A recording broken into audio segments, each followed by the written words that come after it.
ایک دفعہ کا ذکر ہے کہ ایک دور افتادہ گاؤں میں ایک قدیم جنگل کی گہرائی میں آباد ایک بچہ رہتا تھا جس کا نام ایڈن تھا۔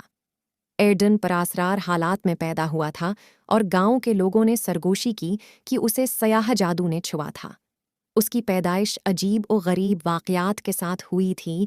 دیواروں پر غیر معمولی سائے رقص کرتے تھے اور گاؤں والوں پر بے چینی کا احساس چھایا ہوا تھا۔ جیسے جیسے ایڈن بڑا ہوتا گیا، اس کی خصوصیات مزید واضح ہوتی گئیں۔ اس کے پاس ایسی غیر معمولی صلاحیت تھی کہ وہ ایسی چیزوں کو انجام دے سکے جس کی کوئی وضاحت نہیں کر سکتا تھا۔ چیزیں اس کی مرضی سے منتقل ہوتی تھیں، سردیوں کے وسط میں پھول کھلتے تھے اور ہوا بھی اس کے حکم کی تعمیل کرتی دکھائی دیتی تھی۔ گاؤں والے اس سے خوفزدہ ہو گئے اور وہ اس بچے سے دور رہنے لگے جو اس کی رگوں میں جادو کے ساتھ پیدا ہوا تھا۔ ایڈن نے ایک تنہا اور الگ تھلگ زندگی گزاری، اپنے زیادہ تر دن جنگل میں گھومنے، جانوروں اور درختوں سے بات کرنے میں گزارتے تھے جو لگتا تھا کہ صرف وہی لوگ ہیں جو اسے سمجھتے ہیں۔ وہ صحبت اور اپنی پراسرار طاقتوں کے بوجھ سے آزاد ہونے کی خواہش رکھتا تھا۔ ایک دن جب ایڈن جنگل کے اندر ایک چھپی ہوئی گلین کی تلاش کر رہا تھا، اس نے ایک نرم اور سریلی آواز کو ایک خوبصورت دھن گاتے ہوئے سنا۔ سحر انگیز آواز کے بعد اس نے ایک حیرت انگیز نظارہ دیکھا۔ وہاں گودھولی کی ہلکی چمک میں نہا کر ایک خوبصورت پری کھڑی تھی۔ اس کے پروں میں قیمتی جواہرات کی طرح چمک رہے تھے۔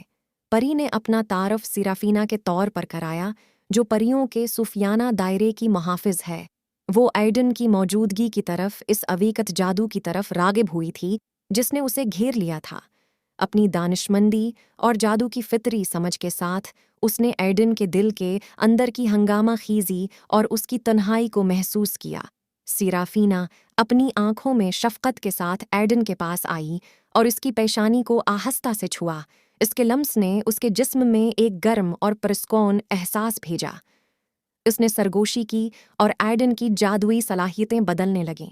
وہ تاریک اور بے قابو جادو جو اس کے لیے خوف اور تکلیف کا باعث تھا، روشنی، محبت اور شفقت کی طاقت میں بدل گیا۔ سیرفینا کی رہنمائی کے ساتھ ایڈن نے اپنی نئی صلاحیتوں کو بروئے کار لانا سیکھا۔ وہ زخمی جانوروں کو ٹھیک کر سکتا تھا، گاؤں میں فصلوں کو پھل پھول سکتا تھا اور ان لوگوں کے دلوں میں خوشی اور مسرت لا سکتا تھا جنہوں نے کبھی اس سے کنارہ کشی اختیار کر لی تھی۔ گاؤں والوں نے اچھے ایڈن کو قابل دیکھ کر کھلے بازوؤں کے ساتھ اپنی برادری میں اس کا استقبال کیا۔ ایڈن سیرافینا کی مدد سے گاؤں اور آس پاس کے جنگل کا محافظ بن گیا۔ اس نے گاؤں کو نقصان سے محفوظ رکھنے اور زمین میں خوشحالی لانے کے لیے اپنا جادو استعمال کیا۔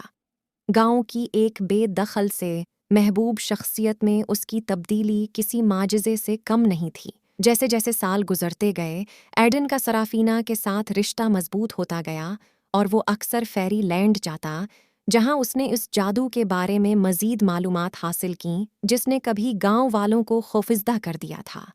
وہ انسانی دنیا اور پریوں کے صوفیانہ دائرے کے درمیان ایک پل بن گیا۔